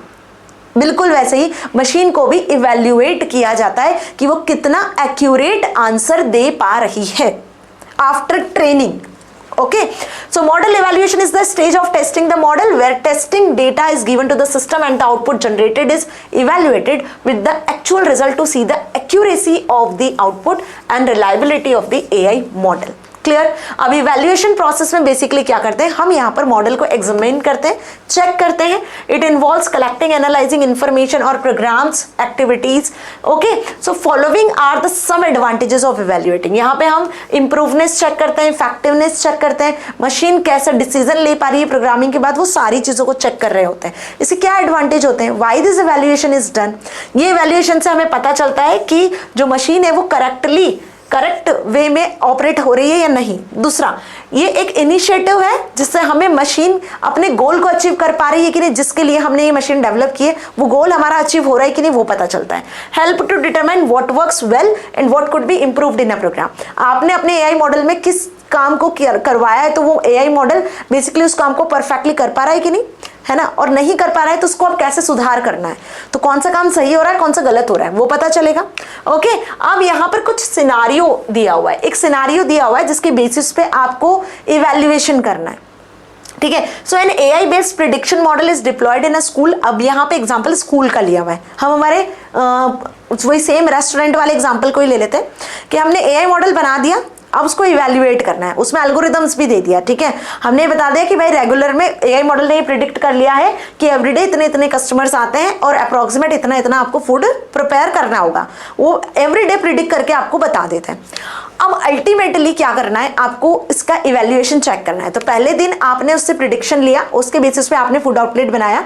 जिस दिन आपने पहले दिन प्रिपेयर किया तो उस दिन कितने कस्टमर्स आए और उसका प्रिडिक्टेड डेटा क्या था, आपने दोनों को कंपेयर किया और ये इवैल्यूएशन प्रोसेस हुई जिसमें आपने उसका मशीन का प्रिडिक्शन और एक्चुअल में जो जनरेट हुआ है, एक्चुअल में रियलिटी में जितने कस्टमर आए और मशीन ने जो प्रिडिक्ट किया है, उन दोनों को आप कंपेयर करोगे। भाई मशीन ने सपोज आज प्रिडिक्ट करके बता दिया प्रीवियस डेटा के बेसिस पर कि आज 300 कस्टमर्स के लिए आपको फूड आउटलेट रेडी करना है। ये मशीन ने प्रिडिक्शन के बेसिस पे बताया प्रीवियस डेटा के। अब एक्चुअल में कस्टमर्स आ गए आपके 300 के अप्रॉक्स 280 कस्टमर्स आ गए, ठीक है। तो ये जो प्रिडिक्शन बेस्ड मॉडल है और जो एक्चुअल में रियलिटी में 280 कस्टमर्स आए, तो ये तो आपका बढ़िया चल रहा है। लेकिन हो सकता है कि कभी मशीन ने प्रिडिक्ट किया हो कि भाई 300 कस्टमर्स आएंगे, आ गए 320 350।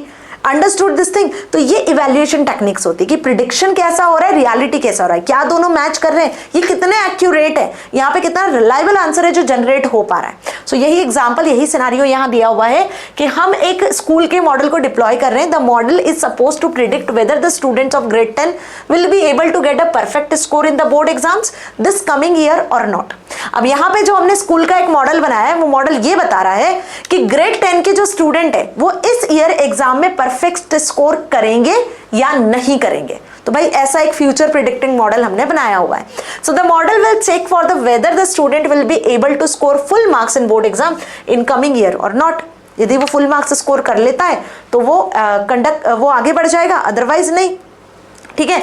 तो there are two important parameters, तो वही दो इंपॉर्टेंट पैरामीटर्स है इवैल्यूएशन के लिए।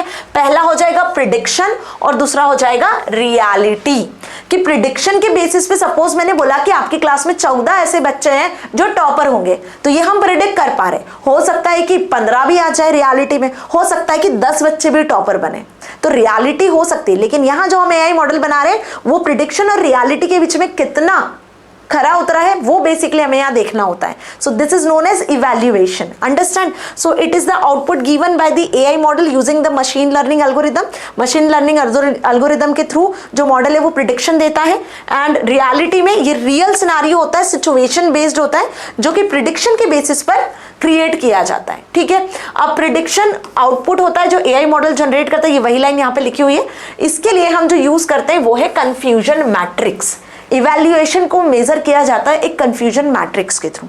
Now ma'am what is confusion matrix? जैसा इसका नाम है ना वैसा ही इसका काम है, लिटिल बिट कंफ्यूज करने के लिए बनाई गई है कंफ्यूजन मैट्रिक्स। देखो सेशन थोड़ा सा लेंथी है बट ऑलमोस्ट हम अब अबाउट टू एंड है, क्योंकि evaluation is the last process of AI project cycle, जैसे मैंने बताया है ना। इसके बाद एथिक्स पढ़ के हम इस सेशन को यहाँ एंड करेंगे एंड होपफुली आपको सारी चीजें ना क्रिस्टल क्लियर होगी। ये सेशन देख लिया ना तो ये मान के चलो 12th तक एआई प्रोजेक्ट साइकिल का लॉजिक खत्म। आपने 12th तक के लिए एआई प्रोजेक्ट साइकिल को प्रिपेयर कर लिया आज से ही। अब 9th में हो, 10th में हो, किसी भी क्लास में हो, आपको यदि कोई भी क्वेश्चन एआई प्रोजेक्ट साइकिल से रिलेटेड पूछ लेंगे तो अटेम्प्ट करके आ जाओगे बेटा जी, है ना जी। अब व्हाट इज कंफ्यूजन मैट्रिक्स देखो, तो कंफ्यूजन मैट्रिक्स एक टेबुलर स्ट्रक्चर होता है जो कि बेसिकली एआई मॉडल की परफॉर्मेंस को मेजर करने के लिए बनाया जाता है। इवैल्यूएशन में हम एआई मॉडल की परफॉर्मेंस को मेजर कर रहे हैं कि किस हद तक एआई मॉडल आपका सही आंसर करता है या नहीं करता है, यही इवैल्यूएट कर रहे हैं। तो उसके लिए कंफ्यूजन मैट्रिक्स को यूज किया जाता है। ये कॉम्बिनेशन होता है 2x2 मैट्रिक्स का। अभी ये क्या होता है समझाऊंगी, मतलब रो और कॉलम में 2 और 2 मैट्रिक्स बनते हैं। इसमें हम कंपेयर करते हैं एक्चुअल में मशीन ने क्या प्रिडिक्ट किया और एक्चुअल में रियलिटी में क्या चीजें निकल कर आ रही हैं, ठीक है। इन दोनों को, प्रिडिक्शन और रियलिटी दोनों को क्या करते हैं, कंपेयर करते हैं। किसमें? कंफ्यूजन मैट्रिक्स में। This metric also known as error matrix. इसको एरर मैट्रिक्स भी कहा जाता है क्योंकि कभी कभी एरर्स भी जनरेट हो जाती है। हो सकता है कि आपका प्रिडिक्शन और रियलिटी मैच नहीं कर रहा हो, ठीक है, किसी वजह से। So it is useful to measuring recall, precision, accuracy and F1 score. तो यहाँ पर इसका जो एरर रेट है उसको मेजर करने के लिए, इसकी एक्यूरेसी को मेजर करने के लिए हम रिकॉल को कैलकुलेट करते हैं, प्रिसीजन को कैलकुलेट करते हैं, एक्यूरेसी को कैलकुलेट करते हैं और इनसे मिलकर एक F1 स्कोर होता है जिसको एक्सेस किया जाता है, जिसकी वैल्यू 0 से 1 के बीच में अप्रोक्सीमेटली होती है। अब यहाँ पे इस कंफ्यूजन मैट्रिक्स में 4 क्लासिफिकेशंस होते हैं। 2x2 की मैट्रिक्स है, 2 2 4, तो 4 क्लासिफिकेशन बनते हैं जिनको true positive, true negative, false positive और फॉल्स नेगेटिव कहा जाता है। अब आपके दिमाग में कुछ भी नहीं घुस रहा होगा कि मैम ये क्या क्या बोल रहे हो, कुछ समझ नहीं आ रहा है। अब इसको एक एग्जाम्पल से समझाती हूँ। फॉर एग्जाम्पल समझना ध्यान से, ठीक है जी। मैंने कहा कि हमने एक ऐसा मॉडल बनाया हुआ है, ध्यान से समझना, है ना। यहाँ पे लगा हुआ है एक कैमरा, ये एक सीसीटीवी कैमरा है, ठीक है, जो कि एक रेस्टोरेंट की जो टेबल है, रेस्टोरेंट की जो टेबल है जहां पे फूड सर्व किया जाता है, फूड सर्व किया जाता है, वहां पे लगा हुआ है, ठीक है जी। अब मैं ये बोलती हूं कि कोई कस्टमर आता है ना, वो कस्टमर सपोज ऑर्डर करता है पिज्जा। क्या ऑर्डर किया कस्टमर ने? पिज्जा ऑर्डर किया। अब जो एक्चुअल में यदि पिज्जा आ गया, कस्टमर ने ऑर्डर किया पिज्जा, तो रियलिटी में पिज्जा है और एक्चुअल में यहाँ पे पिज्जा आया, तो ये जो कैमरा है इसने डिटेक्ट किया कि हाँ ये पिज्जा ही है और एक्चुअल में भी पिज्जा आया है। तो यहाँ पे जो आंसर जनरेट हुआ है वो एक्चुअल वाला, मतलब रियलिटी वाला, और जो मशीन ने प्रिडिक्ट किया, इस कैमरे ने जो प्रिडिक्ट किया है एआई टूल ने, दोनों ट्रू होंगे। तो इसका आंसर यहाँ पे होगा ट्रू पॉजिटिव। मेरी बात समझ में आई कि हमने पिज्जा ऑर्डर किया था और मशीन ने भी, जब टेबल पे पिज्जा आया रेडी होकर, तो मशीन ने भी प्रिडिक्ट किया कि यस दिस इज पिज्जा, तो ऑर्डर आपका करेक्ट है। तो true positive is the answer. तो कंफ्यूजन मैट्रिक्स में यहां पर 2x2 की ये मैट्रिक्स बनती है, जिसमें पहला होता है ट्रू पॉजिटिव, यदि रियलिटी भी सही होती है और प्रिडिक्शन भी सही होता है। तो यहां पे आप देखोगे कि यहां पे आप कॉलम में रियलिटी देख रहे हो और रो में आप प्रिडिक्शन देख पाओगे, ठीक है। तो दो कॉलम बन रहे हैं यहां पर, एक रियलिटी और एक प्रिडिक्शन, दोनों में यस नो है। यदि रियलिटी में भी पिज्जा है और मशीन ने प्रिडिक्ट भी पिज्जा किया है, that means it is true positive. अब इसके बाद आ जाओ, इसके बाद में मशीन ने, या फॉर एग्जाम्पल कि हम ऐसा बोले कि हमने तो पिज्जा ऑर्डर किया था लेकिन पिज्जा नहीं आया, क्या आया? बर्गर आया, और मशीन ने क्या प्रिडिक्ट कर लिया? उसको पिज्जा प्रिडिक्ट कर लिया। मेरी बात समझ में आई कि भाई हमने पिज्जा ऑर्डर किया था तो हमारे पास पिज्जा तो नहीं आया, बर्गर आ चुका है, लेकिन मशीन ने क्या प्रिडिक्ट किया? उसको पिज्जा प्रिडिक्ट कर लिया। तो this is known as false positive, कि रियलिटी में तो आपको पिज्जा नहीं मिला बट मशीन ने तो पिज्जा प्रिडिक्ट कर लिया, मशीन ने गलती से बर्गर की इमेज को पिज्जा की इमेज समझ लिया, कुछ जो पैटर्न होगा अंदर वो बर्गर की इमेज पिज्जा की इमेज से मैच कर गया होगा। तो एआई मॉडल से गलतियां भी होती हैं, ठीक है जी, इसीलिए तो उसको इवैल्यूएट कर रहे हैं कंफ्यूजन मैट्रिक्स से। तो दूसरा जो सिनेरियो निकल के आता है, this is false positive, understood. अब दूसरे वाले उस पे आ जाओ, ये तो रियलिटी का यस नो हुआ, अब प्रिडिक्शन पे आ जाते हैं। फॉल्स निगेटिव, भाई मैंने पिज्जा ऑर्डर किया था और पिज्जा तो नहीं आया और एक्चुअल मशीन ने भी पिज्जा वो प्रिडिक्ट नहीं किया, है ना, क्योंकि देखो मैंने पिज्जा ऑर्डर किया, टेबल पे बर्गर आया बनकर, मशीन ने भी सही पकड़ा कि ये बर्गर है, वो पिज्जा नहीं है, तो दोनों ने गलत प्रिडिक्शन लिए हैं, ठीक है। तो हम इसको क्या कहेंगे? False negative. Understood this thing. आगे बढ़ते हैं, ट्रू निगेटिव पे आते हैं। ट्रू निगेटिव इसका एक और केस बन जाता है। अब इसका एक और केस क्या बनेगा?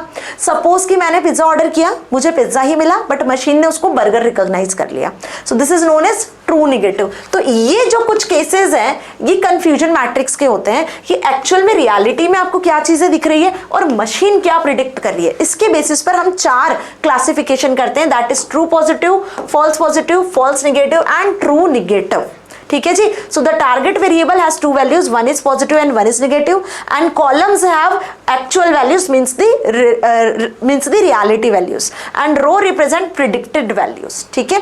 तो इस तरीके से कंफ्यूजन मैट्रिक्स आपको बनाने को आ सकती है। और ये कब आएगी? इसमें कोई सिनारियो, कोई एग्जाम्पल आपको दिया जाएगा, जैसे मैंने अभी एक एग्जाम्पल लेकर बताया, ऐसा कोई भी एग्जाम्पल आपको दे सकते हैं, ठीक है जी। आगे बात समझ में अच्छे से, चलो इसको और डिटेल में समझना है तो इस पे एक वीडियो बना दूंगी मैं डेडिकेटेड कंफ्यूजन मैट्रिक्स पे। फिलहाल इवैल्यूएशन टेक्निक में कंफ्यूजन मैट्रिक्स को यूज किया जाता है। अच्छा, इसकी एक्यूरेसी को निकालना है, इसमें प्रिसीजन निकालना है, रिकॉल निकालना है, F1 स्कोर निकालना है, तो उसके अपने फॉर्मूलाज होते हैं जो हम डिटेल में पढ़ेंगे आगे और, ओके जी। अब लास्ट इज डिप्लॉयमेंट। एक बार मशीन बन गई, सही इवैल्यूएट भी हो गई। जब मशीन इवैल्यूएट हो जाती है तो रेडी हो जाती है कि अब उसको आप पब्लिकली अवेलेबल कर सकते हो। कोई रोबोट बनाया तो अब वो रोबोट इवैल्यूएट हो चुका है तो उसको हम पब्लिकली अवेलेबल करवा देंगे कि हाँ भाई अब ये रोबोट पब्लिकली अवेलेबल है, इसको आप यूज कर सकते हो। जैसे मेटा एआई को क्या किया था, पहले बिजनेस व्हाट्सएप पे यूज किया गया और अब उसको पब्लिकली अवेलेबल कर दिया, हर कोई यूजर उसका यूज कर सकता है। तो डिप्लॉयमेंट में हम क्या कर रहे हैं, फीडबैक के बेसिस पर उस पर्टिकुलर मशीन को टेस्ट करके अवेलेबल करवा देते हैं। तो यहाँ पर डिप्लॉयमेंट में आप वैलिडेट कर रहे हो, टेस्ट कर रहे हो एआई मॉडल को, इंटीग्रेट विथ करंट सिस्टम, जो करंट सिस्टम चल रहा है उसके साथ में इंटीग्रेटेड वे में लेकर आ रहे हो, फीचर्स के साथ ऐड करके, और साथ में आप monitor and maintaining the deployed AI model. जो डिप्लॉयड एआई मॉडल है उसको टाइम पर मॉनिटर भी कर रहे हो, हर 2 हफ्ते में 4 हफ्ते में उस पर्टिकुलर मॉडल को मेंटेन करते हैं हम, ठीक है। बैटरी वगैरह चेक कर लेते हैं, उसमें एल्गोरिदम्स को चेक कर रहे होते हैं। सो this is done in deployment. Clear? समझ में आ गया। अब बात करते हैं AI project cycle mapping template की। जितना मैंने पढ़ाया यहाँ उसका कंक्लूजन आपको मिलना है। एक एग्जांपल दे रही हूँ, कस्टमर चर्न प्रिडिक्शन, ठीक है, identify at risk customers who are likely to cancel their subscriptions or close abandon their accounts। ठीक है, यहां पर एक एआई प्रोजेक्ट डेवलप करना है कि क्यों कस्टमर्स जो है वो अपनी कंपनी आपकी ऑर्गेनाइजेशन से बाहर जा रहे हैं, भाग रहे हैं। व्हाई कस्टमर चर्न प्रिडिक्शन, एक मशीन हमने ये बनानी है जो ये प्रिडिक्ट कर सके। तो उसके लिए जितनी एआई प्रोजेक्ट साइकिल से रिलेटेड है वो सारे स्टेप्स मैंने लिखे हुए हैं। प्रॉब्लम सॉल्विंग में यहां पर आ जाएगा कि टेलीकम्युनिकेशन कंपनी है जहां पर it wants to reduce customer churn rates, वो कस्टमर जो भाग रहे हैं उनकी कंपनी से जो जा रहे हैं उसका जो रेट है वो कम हो जाए, इसके लिए उन्होंने एक एआई मॉडल बनाना है। डेटा कलेक्ट किया उन्होंने, कस्टमर्स का डेटा कलेक्ट किया, जो भी पैटर्न्स है, जो हिस्ट्री रही है पहले उस कंपनी की डेटाबेस की, वहां से डेटा कलेक्ट किया, फिर डेटा को एनालाइज किया। तो डेटा एक्सप्लोरेशन में आ गया डेटा एनालिसिस, वहीं डेटा को विजुअलाइज किया ग्राफ्स एंड चार्ट्स में। मॉडलिंग में मशीन लर्निंग और डीप लर्निंग एल्गोरिदम्स के थ्रू कुछ रिग्रेशन टेक्निक्स, कुछ डिसीजन ट्रीज जैसी मेथड्स को यूज करके, rule based learning based method को यूज करके एक एआई मॉडल रेडी किया। फिर उसको इवैल्यूएट करेंगे, तो मॉडल की परफॉर्मेंस, उसकी एक्यूरेसी चेक करेंगे, जो मॉडल यहां बन जाएगा कि why this happens. At last जब मॉडल इवैल्यूएट हो जाएगा तो फिर इस मॉडल से आप कस्टमर चर्न रिस्क रेट को क्या कर पाओगे, प्रिडिक्ट करवा पाओगे। ठीक है, so this is the whole steps जो हमने अभी तक पढ़ा, ये उसका at last conclusion. Now what about AI ethics. अभी देखो हर कोई एआई को यूज कर रहा है ना। एआई एथिक्स क्या हो गए, तो जैसे आप अपनी लाइफ में कुछ मैनर्स में, कुछ मॉरल्स, कुछ रूल्स, कुछ डिसिप्लिन को फॉलो करते हो कि नहीं। स्कूल जाते हो, स्कूल के रूल्स रेगुलेशंस होते हैं, घर आते हो, घर के रूल्स रेगुलेशंस होते हैं। ऐसे ही ना जब आप एआई मॉडल बनाते हो तो उसके भी कुछ रूल्स रेगुलेशंस होते हैं जो कि एआई मॉडल को राइट और रॉन्ग सिखाते हैं। जैसे सोफिया की बात करो तो सोफिया काफी हद तक सही मार्गदर्शन से आगे बढ़ रहा था, रोबोट सही आंसर कर रहा था, लेकिन एक टाइम पे उसने एक ऐसा आंसर किया जो कि रॉन्ग था कि यस वो दुनिया को डिस्ट्रॉय कर सकता है, but this is wrong answer ना। बात समझ में आई। So this is the ethics कि हम ह्यूमंस हैं, हमने ही मशीन्स को बनाया है, तो हम जैसे करेंगे मशीन वैसे काम करना चाहिए। ओके, हम यदि सही डेटा अपडेट करेंगे उसमें तो मशीन सही आउटपुट और सही डिसीजन तक पहुंचेगा। सो आर्टिफिशियल इंटेलिजेंस के कुछ रूल्स, कुछ एथिक्स होते हैं जिसमें ये गुड वे में आगे बढ़ सकता है। यहाँ पे जो भी बेसिकली एआई का यूज कर रहा है, क्योंकि एआई दिन पे दिन इंक्रीज हो रहा है, कंपनीज में यूज किया जा रहा है ना, तो बेसिकली यहाँ पे कुछ इसके रूल्स है जिनको हमें ध्यान में रखना चाहिए। पहला, model should be understand by all. जो भी मॉडल आप डिजाइन कर रहे हैं वो सभी के थ्रू अंडरस्टूड होना चाहिए। Every aspect of model should be self explanatory and transparent. भाई जो भी चीजें ट्रांसपेरेंट होगी तो सारी चीजें सही चलेगी। सेल्फ एक्सप्लेनेटरी मॉडल होना चाहिए। Covering all sections of population is important. Counter check and validate the assumptions taken and the result. जो भी assumptions लिए जा रहे हैं काउंटर चेक हो ताकि सही रिजल्ट डेवलप हो सके। Keep a watch on functioning and working of your system. जो एआई मॉडल बनाया है उसकी वर्किंग पर, उसकी फंक्शनिंग पर ध्यान रखो ताकि कोई भी एआई मॉडल गलत वर्क ना कर सके, और टाइमली सही डिसीजन ले in case of wrong decisions. Also fix the responsibility and set accountability. ठीक है, तो कोई भी एआई मॉडल बनाते हो तो बेटा जी ये सारी चीजों को आपको ध्यान रखना पड़ता है। At last that is AI bias. अब एआई बेस क्या होता है? Can we trust AI systems? Simple सा क्वेश्चन है जो आपसे पूछती हूं मैं, जरा कमेंट सेक्शन में बता के जरूर जाना। आखिरी टॉपिक है, लास्ट हम डिस्कस कर रहे हैं और चैप्टर एंड करेंगे। क्या आप एआई सिस्टम्स पे ट्रस्ट करते हो? बताना। नॉट येट या करते हो तो यस लिखना, नहीं करते हो तो नॉट येट यहां मैंने लिखा हुआ है। एआई टेक्नोलॉजी में inherit human biases due to biases in training data. Why, क्यों नहीं ट्रस्ट कर पा रहे? इसका रीजन सिर्फ इतना है कि अभी भी एआई सिस्टम्स में कमियां हैं। एआई सिस्टम डिसीजन ले रहे हैं क्योंकि भाई ह्यूमंस ने मशीन बनाई है, तो अभी भी एआई सिस्टम्स में कुछ ऐसी चीजें हैं जो कमी है, जिसकी वजह से हम बोल सकते हैं कि ये एकदम सही डिसीजन नहीं ले पाते। Sometimes it may be wrong, sometimes it may be good. Okay, so consider the following examples. Why do most images that show up when you do an image search for doctor depict white men? जब भी आप कोई image search करते हो या आप AI model से बोलते हो कोई भी इमेज की, कोई मेन की इमेजेस आपको यहाँ शो करवानी है, कोई डॉक्टर की इमेज सर्च करनी है, तो वो व्हाइट ही कोट में आपको इमेज दिखाता है। क्योंकि उस मशीन को ट्रेन वैसा किया गया है। प्रीवियस डेटा, जब भी डॉक्टर की बात की जाए तो भाई व्हाइट कोट वाला पर्सन डॉक्टर होता है, हम भी यही मानते हैं और मशीन भी वही मानती है, ठीक है। Example number 2, why do most images that show up when do an images search for shirts then depict men shirts also. जब भी आप सर्चिंग करते हो शर्ट्स को लेकर तो भाई वुमेन्स भी तो शर्ट्स पहनती है, ladies also where shirts, but shirt आपने सर्च किया तो हमेशा मेन शर्ट से क्यों आती है इमेजेस में? बिकॉज वैसा ही डेटा मशीन में पहले से फीड किया हुआ है। ओके, शर्ट्स जो है हम ये मान के चल रहे हैं, ये हमारा प्रिडिक्शन है, ये हमारे अजम्पशंस हैं कि शर्ट्स जनरली मेंस वेयर करते हैं। ओके, तो मशीन जो आप बनाते हो ना एआई एल्गोरिथम, वो इन बेसिस पर ही बेस्ड होती है। Okay, now third is why do most search results show women saloons? Why you search for saloons nearby? जब आप अपने आसपास सलून सर्च करते हो, आपने गूगल एलेक्सा को बोला कि सलून्स नियर बाय बताओ, सारे वुमेन सलून से आपको शो हो जाते हैं एकदम से, क्योंकि again the thinking is there, है ना। Now why do virtual assistants often have female voices? Alexa, Google, Siri, सब में फीमेल वॉइसेस ही होती हैं। आप कुछ भी पूछते हो तो वो फीमेल वॉइस में ही आंसर करता है। व्हाई? अगेन आर थिंकिंग और our perception is based here, ठीक है। सो AI base is a phenomenon that occurs when an algorithm produces results that are systematically prejudiced towards certain gender, language, race and wealth and therefore produce skewed and learned output. Okay, तो यहां तक चीजें आपको अच्छे से समझ में आ चुकी है। So algorithms can have built in basis because they are created by individuals who have conscious and unconscious preferences that may go undiscovered until the algorithms are used publicly, ठीक है जी। तो हम मशीन्स को भी जो बना रहे हैं ना, वो हमारी थिंकिंग और हमारा जो मानना है, हमारा जो परसेप्शन है, उसी के बेसिस पर ट्रेन कर रहे हैं, जो सालों से चलता आ रहा है ना, जो एज, जेंडर, इनके बेसिस पर है। तो this is known as AI base. और AI एथिक्स और रूल्स रेगुलेशंस भी आपको अच्छे से समझ में आ चुके हैं। तो इसी के साथ मैं ये सेशन यहाँ खत्म करती हूँ।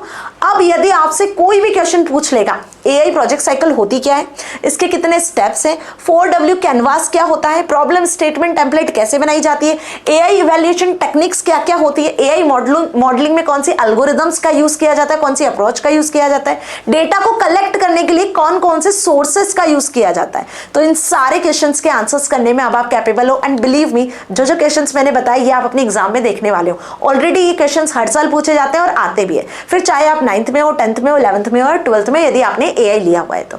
मिलेंगे अगले सेशन में। यदि नोट्स चाहिए तो जाके टेलीग्राम चैनल को ज्वाइन कर लो। यूनिट 2 को डिस्कस करने वाले हैं with its important questions, this chapter important question.